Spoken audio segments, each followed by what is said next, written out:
오늘 에스겔 27장 말씀을 통해서 말씀을 깨닫는 지혜와 응답받는 기도의 은총이 우리에게 넘치게 될 줄로 믿습니다.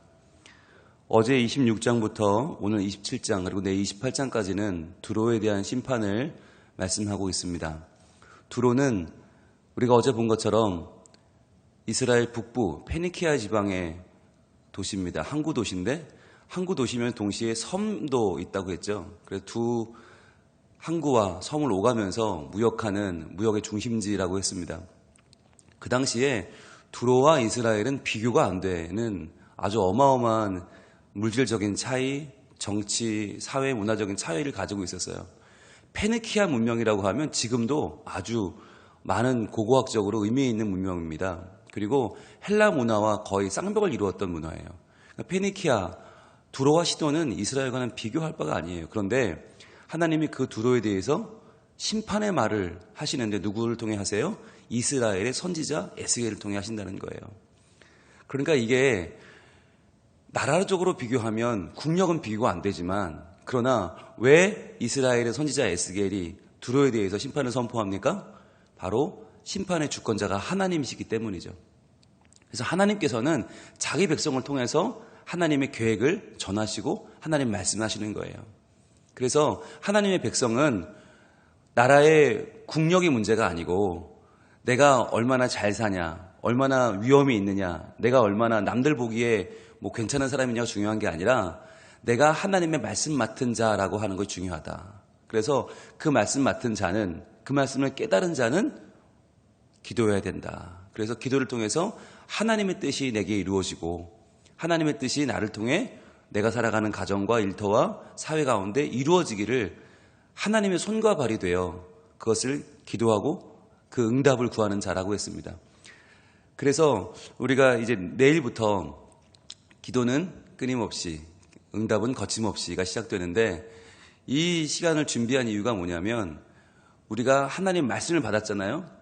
새벽마다 말씀을 받고 하루 한 장씩 말씀을 받는데 이것이 그냥 말씀으로 끝나면 안 되고 그 말씀을 붙잡고 우리가 어떻게 해야 살아야 되나요? 라고 주님께 물으며 기도해야 되고 또 기도하면 하나님의 응답을 주세요. 이렇게 살아라. 그러면 그 기도의 응답이 우리 삶 가운데서 거침없이 우리 삶으로 살아내야 되고 우리 삶의 열매로 드러나야 한다는 것이죠. 그래서 우리가 끊임없이 기도할 때 하나님은 거침없이 응답의 거리를 주시고 우리가 응답할 수 있는 삶을 인도하신다. 그래서 우리가 내일부터 교회에 나와서 저녁 7시부터 9시까지 각자 개인적으로 주어진 그 달의 기도 제목을 가지고 기도하는 시간을 가지려고 합니다. 오늘 말씀에서도 하나님은 이 두로에 대한 말씀을 에스겔에게 주시면서 에스겔에게 신앙의 부담감을 주시는 거예요. 신앙의 책임감을 주시는 거예요.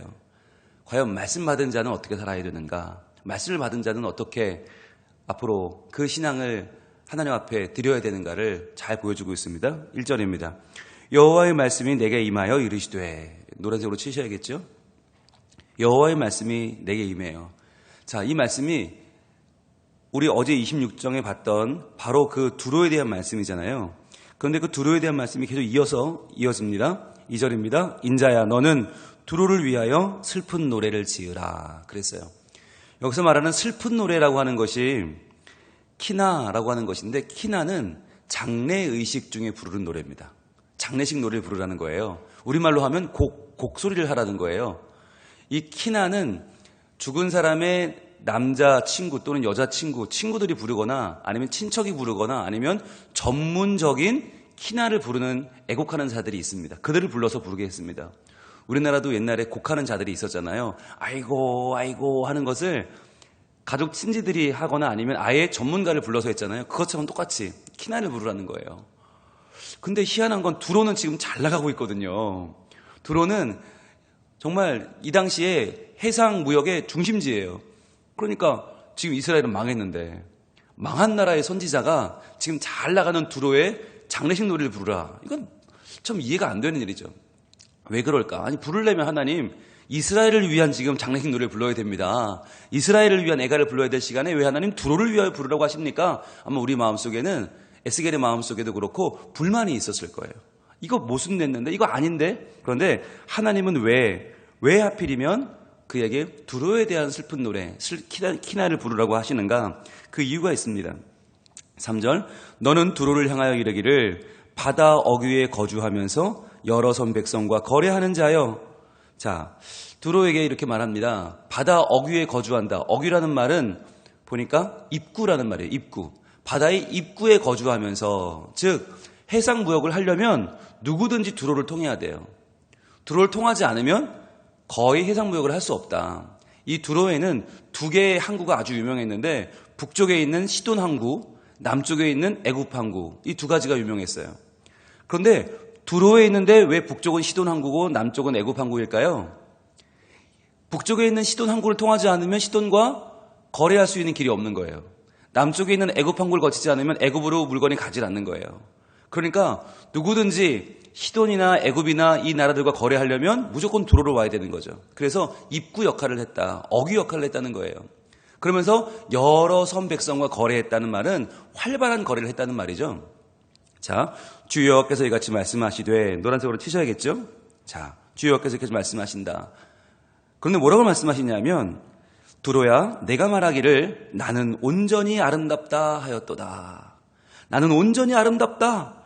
여러분, 이 말이요, 표현할 길이 없네요. 이 말이 원문을 보면 나는 아름다움의 전부다, 이런 뜻이에요. 나는 아름다움의 전부다. 즉 나를 빼놓고는 아름다운 것이 없다라고 하는 이야기죠. 그러니까 두로가 지금 너무너무 자기에 취해 있는 거예요. 나르시시즘으로 완전히 취해서, 야, 나는 완전함의 전부야. 나처럼 완전한 나라는 없어. 나는 너무너무 훌륭해 라고 지금 말하고 있다는 거예요. 그런데 여러분, 그게 왜 슬픈 노래를 불러야 될 이유가 되나요? 너무 훌륭하면 좋은 거잖아요. 너무 괜찮으면 좋은 거잖아요. 근데 문제는 뭐냐? 내 자신에게 취해 있는데 누구를 모르는 거예요. 하나님을 몰라요. 이게 문제예요. 인간이 열심히 사는 거 좋아요. 잘 사는 거 좋아요. 그런데 자기에게 취해버려서 자기를 지으신 창조주를 잃어버리면, 자기의 진짜 주인이 누군지 잃어버리면 그때부터는 그 목숨은 살았으나 죽은 자 같고, 그는 기쁜 노래를 부를 사람이 아니라 장례식 노래, 키라를 불러야 될 대상이 되는 거예요.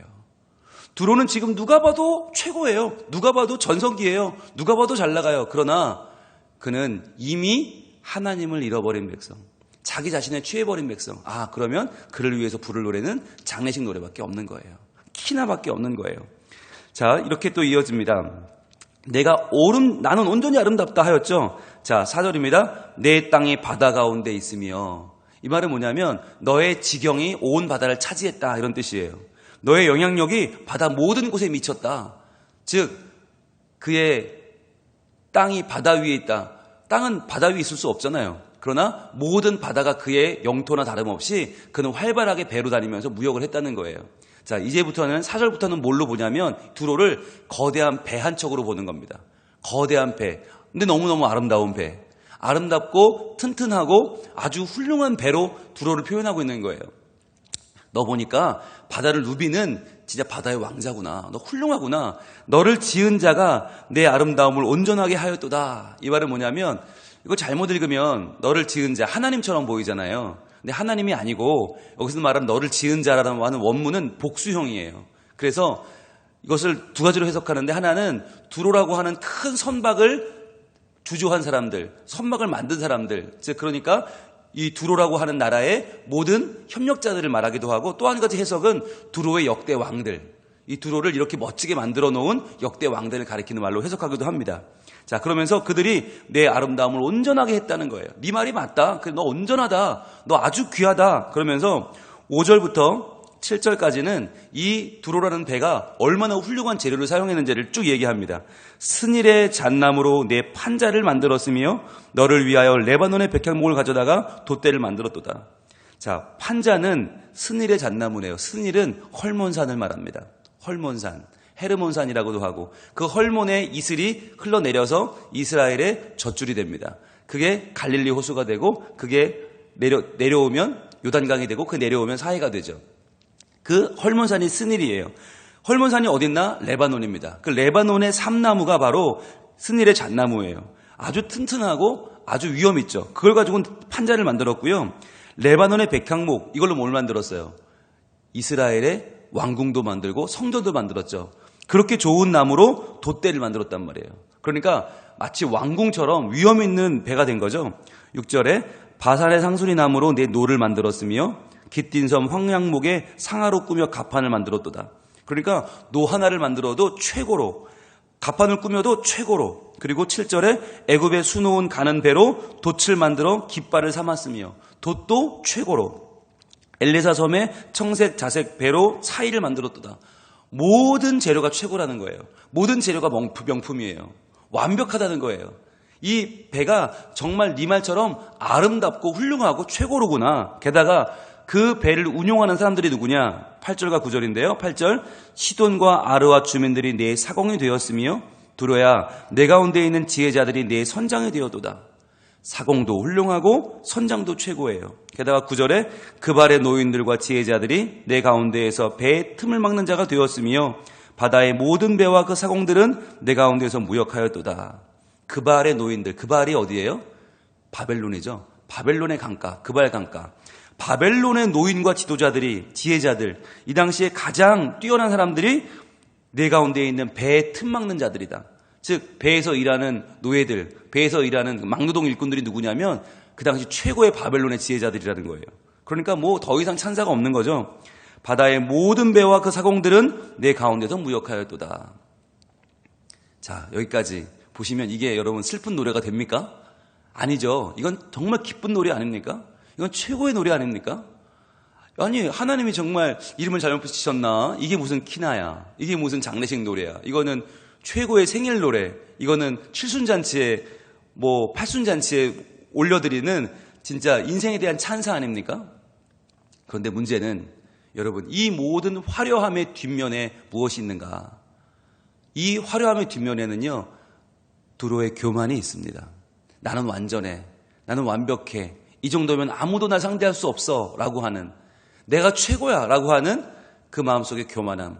그럼 여러분, 교만은 곧 어디 위에 서는 거예요? 사람 머리 꼭대기 위에 서는 거예요. 그게 교만이에요. 근데 여러분, 사람 머리 꼭대기는 누구 자리입니까? 하나님 자리입니다. 하나님의 자리를 여지를 두지 않고 내가 모든 것 위에 서서 내가 모든 것을 지배하고 모든 것을 내 마음대로 하려고 할 때, 그때 어떤 일이 찾아오나. 25절까지는 두로의 전성기가 쫙 나와요. 25절까지 너무너무 기가 막혀요. 그런데 26절, 이 모든 것이 끝나는 26절에 어떻게 되는가 같이 읽어봅니다. 26절 시작. 내 사공이 너를 인도하여 큰 물에 이르게 하며 동풍이 바다 한가운데에서 너를 무찔렀도다 그랬어요. 네가 그렇게 자랑하는 사공, 최고의 사공이 너를 인도해서 큰 물 가운데로 인도할 텐데 거기서 누가요? 동풍이 바다 한가운데에서 너를 무찔러 버린다는 거예요. 여러분, 동풍이 바람 아닙니까? 바람은 어디서 왔다 어디로 갑니까? 모릅니다. 네가 모르는 힘이 있다는 거예요. 네가 바다 가운데 네 맘대로 다니는 것 같지만 아니, 너를 무찌르는 존재가 있는데 바로 동풍이라고 하는, 네가 볼 때는 바람에 불과하겠지만 그 바람은 누굽니까? 하나님의 힘인 것이죠. 우리가 살아가면서 내 계획대로 다 될 것 같아요. 내 생각대로 다 될 것 같고 내가 준비하는 건 다 잘 되고 온전하게 다 될 것 같지만 그렇지 않습니다. 왜요? 내 힘을 뛰어넘는 더 큰 힘이 있단 말이에요. 그래서 내가 잘한다고 다 잘 되는 게 아니고 내가 못했다고 다 안 되는 게 아니에요. 어떤 때는 준비한 것보다 더 잘 되기도 하고 어떤 때는 준비는 완벽했는데 완전히 망치기도 해요. 사람들은 그것을 뭐라고 합니까? 운이라고 합니다.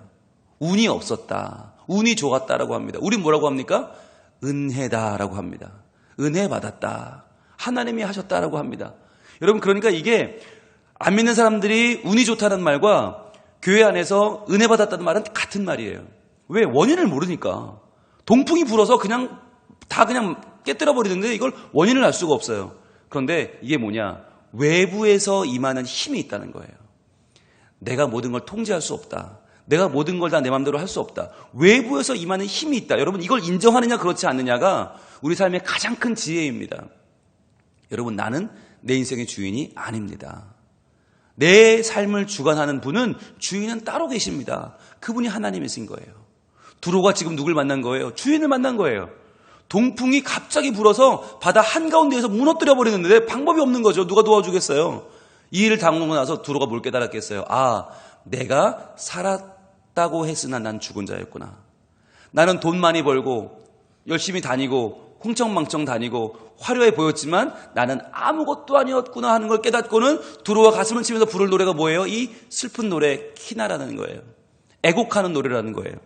27절은 이렇게 이어집니다. 내 재물과 상품과 바꾼 물건과 내 사공과 선장과 내 배의 틈을 막는 자와 내 상인과 내 가운데 있는 모든 용사와 내 가운데 있는 모든 무리가 내가 패망하는 날에 다 바다 한가운데 빠질 것이며. 4절부터 25절까지 자랑했던 그 모든 거 있잖아요. 최고로 명품만 모아놓은 거, 아주 훌륭한 거, 그게 다 어떻게 되는가? 내 재물도 상품과 바꾼 물건도 그렇게 좋다는 내 사공도 선장도 내 배의 틈을 막는 자와 상인과 용사와 무리가 다 어떻게 해요? 네가 패망하는 날에 바다 한가운데에 빠질 것이다. 즉 다 한 번에 망할 것이다 라고 하는 거예요. 여러분, 교만한 자는요 한 번에 망합니다. 근데 그날 돌이킬 수 없이 망해버립니다. 그 전까지는 이게 다 자랑거리 아니었어요. 그런데 그날에 풍랑을 만나면요, 여러분 그 자랑하는 거 어떻게 다 어떻게 해요? 버려야 돼요. 살려면 다 버려야 돼요. 상인도 버리고 노젓는 자도 배 틈 막는 자도 물건도 다 버려야 돼요. 다 버리고 결국에는 나도 망하고 마는 것, 그것이 교만한 자의 끝이다라고 하는 것입니다. 그런 날에 이 화려했던 모든 것은 뭐가 됩니까? 도리어 너무나 화려해서 하나님을 잊고 살았던 그 날의 화려함은 도리어 슬픔의 제목이 된다는 것이에요. 그래서 32절에 보시면 32절에 그들이 통곡할 때 이렇게 말해요. 그들이 통곡할 때 누구겠어요? 그동안 내 밑에서 최고라고 인정받던 선장들, 사공들, 배 틈 막는 자들, 그들이 통곡을 하며 운다는 거예요. 그러면서 내 주변 나라들이 통곡을 하면서 뭐라고 부른가? 너를 위하여 슬픈 노래를 불러 애도하여 말하기를. 아, 이제 보니 두로는 기쁜 노래가 아니라 슬픈 노래가 어울려. 슬픈 노래, 애곡하는 키다를 불러야 돼 라면 말하기를 두로와 같이 바다 가운데에서 적막한 자 누구인고. 여러분 분홍색을 한번 드시고 표시해 보세요. 두로와 같이 바다 가운데에서 적막한 자 누구인고. 여러분 이게 두로의 현실이라는 거예요. 두로의 실체예요. 실체. 그 전까지는 두로와 같이 바다에서 아름다운 자가 누구냐 이렇게 노래했어요. 두로처럼 완벽한 자가 어딨냐, 두로처럼 훌륭한 자가 어딨냐 이랬지만 실제로 까놓고 보니까 두로와 같이 바다 가운데 적막한 자가 없더라. 결국 그는 아무도 도울 자가 없이 무엇도 자랑할 것이 없이 그저 망해가는 어리석은 짐승에 불과했다. 그것이 모두가 함께 부르는 그의 마지막 장면이었다는 거예요. 여러분, 이 장면에 슬픔을 더하기 위해서 하나님은 4절부터 25절까지 그들의 엄청난 좋아 보이는 모습들을 강조해 놓은 것입니다. 한참 띄워준 것이죠. 우리 말로 비행기를 태운 거죠. 비행기 태우다가 뚝 떨어뜨려 버리는 거예요. 봐, 너 아무것도 아니야. 봐, 너는 적막한 자에 불과해. 너는 아무도 널 도울 자가 없고 너는 망할 자야 라고 말씀하는 거죠. 여러분, 이 날이 과연 두로의 날이기만 할까요? 과연 이 날이 우리에게 찾아오진 않을까요? 남들이 보기엔 멀쩡해요. 남들이 보기엔 너무 훌륭해 보여요. 야, 저런 사람은 없을 거야. 가정도 훌륭하고 사업도 훌륭하고 인품도 훌륭하고 재능도 많고 사람들과 관계도 좋고, 야, 저 사람 대단해 보여. 그런데 실제로 어느 문제가 딱 닥치니까 그냥 무너져 버리더라는 거예요. 아니, 저렇게 정말 괜찮아 보이는 사람이 한순간에 무너져요? 방법이 없어요. 건질 수 있는 방법이 없어요. 도와줄 수 있는 방법이 없어요. 왜? 보니까 겉으로 보기에는 화려했는데 그 속에는 하나님이 없었어요. 실제로 하나님과의 깊은 교제가 없었어요. 말씀이 없었어요. 하나님과 연결되어 있는 것이 하나도 없이 겉모습만 너무너무 번들어했는데 그 무너짐이 심해서 혼자 무너지는 게 아니라 다 붙잡고 다 끌어잡고 같이 망하더라.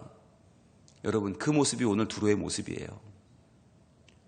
하나님은 이 두로를 우리에게 지금 보여주고 계십니다. 왜요? 우리 자신을 돌아보라라고 하는 것입니다. 여러분, 언제 우리를 돌아봐야 됩니까? 망해갈 때요? 막 바다에 빠져들어갈 때요? 하나님 심판이 시작됐을 때요? 아니, 그럼 늦어요. 그럼 돌아볼 여지도 없어요. 그냥 망하는 거예요. 언제 돌아봐야 됩니까? 평안할 때에, 아무 일도 없어 보이는 평안할 때에 나를 돌아봐서 내 안에, 내 속에 하나님을 향한 진심이 있는가를 봐야 돼요. 여러분, 이게 얼마나 어려운 일이냐면 자기도 속아요. 나도 나한테 속아요. 내가 괜찮은 사람인 것냐. 왜? 남들이 날 좋다고 그러니까. 남들이 신앙생활 잘한다고 그러고 새벽기도도 나온다고 그러고 말씀도 열심히 본다고 그러고, 그러니까 내가 거기에 취해버려요. 빠져버려서 내가 새벽기도 나온다고 내가 진짜 나인가? 이거 여러분 생각해 보셨어요? 내가 교회 직분자라고 내가 정말 진짜 나인가? 여러분, 세상에는요 진짜 자기로 사는 사람들이 많지 않아요. 다 껍데기로 살아요. 다 남들이 보는 나로 살다가 남들의 눈을 만족시키다가 결국 결정적인 순간에 가면 나는 없어요. 그 순간 무너지는 거예요. 두로도 여러분 겉으로 볼 때는 얼마나 괜찮았는데요. 자기 자신의 아름다움이 끝이다. 아름다움이 전부다. 나는 최고다. 이 말에 이의를 달 사람이 아무도 없었단 말이에요. 그런데 그게 무너지는 걸 보니 바다 가운데 이처럼 적막한 자는 없다. 그렇게 한 번에 가는 것이 인생이다 라고 하는 거예요. 그래서 우리도 오늘 이 시간 평안한 날, 아무 일도 없어 보이는 날, 오늘 에스겔 27장을 만났습니다. 그 이유가 무엇일까요? 바로 이럴 때 우리 자신을 하나님 앞에 바르게 세워나가기 위해서입니다. 하나님께서는 절대로 너희는 두로처럼 겉모습만 줬다가 속은 텅텅 빈 속빈 강정으로 살지 말아라. 그렇게 망해버리는 것 보면서 주변 사람들이 손가락질하면서 적어봐 이런 소리 듣지 말아라. 슬픔의 노래, 키나 애곡하는 소리 듣지 말고 어떻게 해요? 우리 함께 하나님을 찬양하는 삶. 겉보기에는 부족해도 좋아요. 겉보기에는 뭐 대단치 않아도 좋아요. 그런데 내 마음속에는 진짜 하나님을 향한 알곡이 있어요. 하나님을 향한 알맹이가 있어요. 누가 나한테 뭐라 해도 흔들리지 않는 믿음이 있고, 그 믿음에 용기가 있고, 그 믿음이 주는 평강이 있고, 내 삶은 하나님이 함께 하시는 복된 삶이라는 오늘도 변치 않는 믿음이 있단 말이에요. 그러면 되는 거예요. 그럼 돼요. 명품으로 두르지 않아도, 뭐 대단한 거 누리지 않아도 좋아요. 우리 마음속에 진짜 하나님 주시는 하나님과의 연결고리, 하나님 주시는 말씀의 생명력, 하나님이 인정해 주시는 하나님의 마음이 있다면 여러분, 우리는 그것으로 충분한 줄로 믿습니다. 오늘도 과연 하나님의 슬픔의 노래, 애곡하는 노래, 키나의 대상이 될 것이냐, 아니면 하나님이 주시는 말씀을 맡은 자가 되어서 그 말씀 붙잡고 기도하는 하나님의 사람으로 살 것이냐.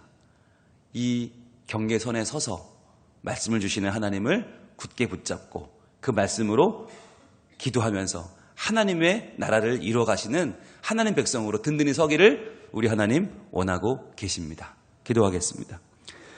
하나님 감사합니다. 오늘 아침에도 저희들에게 하나님 말씀을 주시고 이 말씀으로 나를 돌아볼 수 있는 시간 되게 하셨으니 감사합니다.